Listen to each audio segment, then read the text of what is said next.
It's been a year since Bassem Youssef appeared on the Piers Morgan show. The first time was immediately after October 7th and over 23 million viewers tuned in. Now almost a year later, Bassem Youssef has returned. We're going to dissect some parts of the discussion. The discussion begins the same way it always does on the Piers Morgan show, which is, do you believe Israel has a right to defend itself? Let's get straight into the first clip and see how Bassem Youssef responds. Israel is defending itself, right?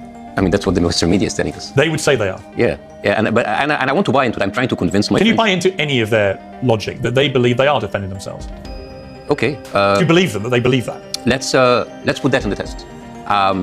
So if Israel is defending itself, it's defending itself against an imminent danger, like an existential threat. I don't understand if, for example, Macron would announce that he will impose an embargo in Israel's arms, and then Israel goes and bombs the French oil facilities in Lebanon. How is that defending themselves?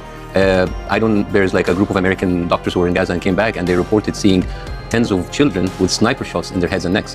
How is that defending themselves? Just a couple of days ago, we saw a little kid being shot by a drone. His family came to a friend to help him, and then they were all killed. How is that defending itself? I mean, I hear it, but I just don't see it.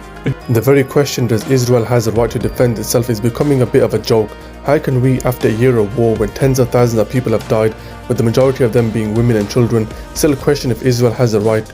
Bassem Youssef explained very well, not only his points, but we've seen very recently when Israel bombed the hospital, and we saw the horrific clip of a man burning to death whilst being on a ventilator.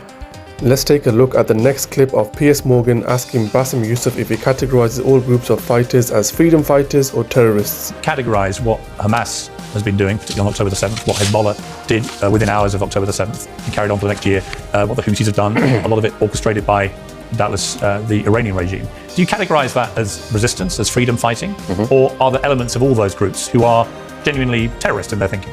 Oh, someone's a terrorist is other one's. Yeah, but how you categorize it? How I categorize it? I mean, like I'm an American citizen. Of course, I don't want to come back and find the FBI raiding my house. So yes, of course, they're terrorists. Did you believe that?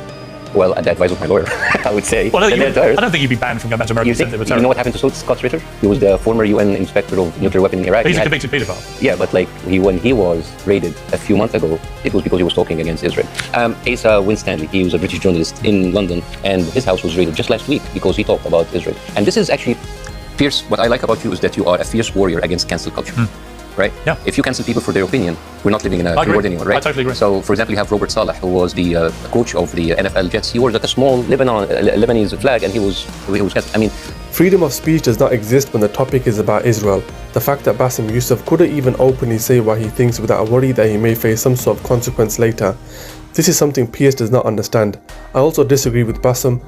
I do not think Piers Morgan is a fierce warrior. Never mind against cancel culture. We all saw what happened to that GP that was on his show a while ago. He lost his job because of Piers. You have Israel having a crazy control on the political apparatus, whether in America or in here. I mean, 13 out of 25 of the Labour cabinet here are funded by Israeli lobbies. 126 out of 355 MPs are funded by Israel. I mean, out of those 13 members of cabinet is the Prime Minister himself, his counselor, his deputy, the Home Secretary, the Foreign Secretary, and the Secretary of the Treasury, who oversees the arms shipments to Israel. So I don't understand why. I mean, I think we should talk about that more about anything, because that is actually what gives Israel the cover for what they're doing.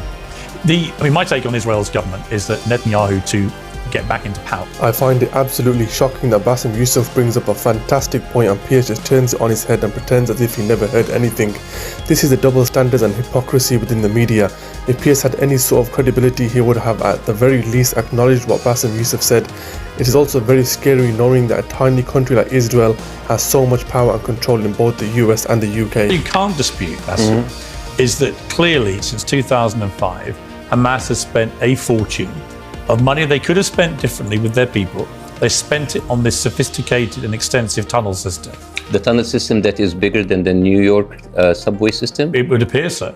450 miles? I don't know. Do you know how big it is?